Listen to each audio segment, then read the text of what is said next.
जो मुझ पर विश्वास करेगा वो कभी नहीं मरेगा। मुझ में विश्वास करो तो तुम देखोगे परमेश्वर की महिमा। तुम्हें पता नहीं मेरा परमेश्वर कौन है। तुम्हें मालूम नहीं वो क्या कर सकता है और क्या नहीं कर सकता। तुम्हें मालूम नहीं। वो झूठ नहीं बोल सकता लेकिन वो सब कुछ कर सकता है। तुम जिसे नहीं जानते उसकी आराधना करते हो और हम जिसे जानते हैं उसकी आराधना करते हैं, क्योंकि उद्धार यहूदियों में से ही है। परंतु वो समय आता है, बल्कि आ गया है, जब परमेश्वर की आत्मा के सामर्थ्य से लोग पिता की आराधना करेंगे, जैसी सच्ची आराधना वो चाहता है। परमेश्वर आत्मा है और भक्त उसकी आत्मा के सामर्थ्य से उसकी आराधना सच्चाई से कर सकेंगे। परमेश्वर का आत्मा जीवनदायक है, मनुष्य का बल किसी काम का नहीं है। मेरी बातें परमेश्वर की जीवनदायक आत्मा को लाती है,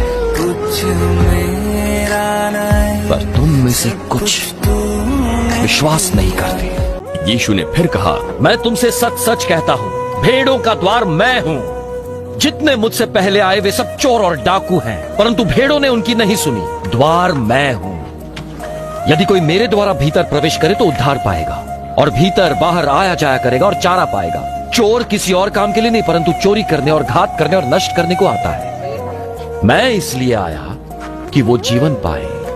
यहोवा कहता है, परमेश्वर केवल मैं ही हूं, अन्य कोई परमेश्वर नहीं है।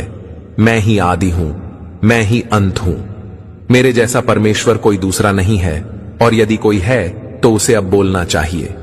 उसको आगे आकर कोई प्रमाण देना चाहिए कि वह मेरे जैसा है। भविष्य में क्या कुछ होने वाला है उसे बहुत पहले ही किसने बता दिया था, तो वे हमें अब बता दें कि आगे क्या होगा। डरो मत, चिंता मत करो।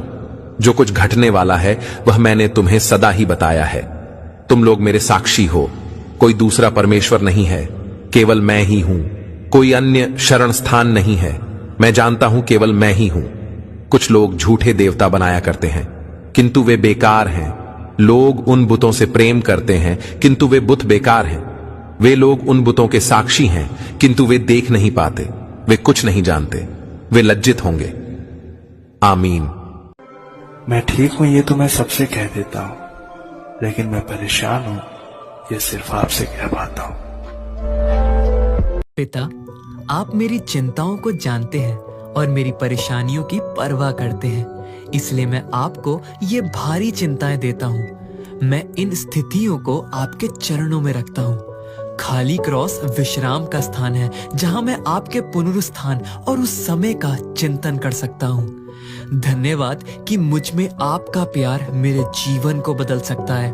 मैं नए दिन में शांति के साथ चलता हूँ और अपनी आशा आप पर रखता हूँ।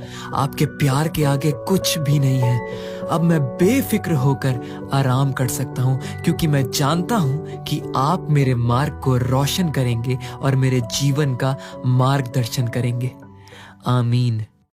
रही बात मेरे नसीब की, तो मेरा नसीब गलत हो ही नहीं सकता, क्योंकि मेरा नसीब उसने लिखा है जो मुझे 70 माओं से भी ज्यादा प्यार करता है।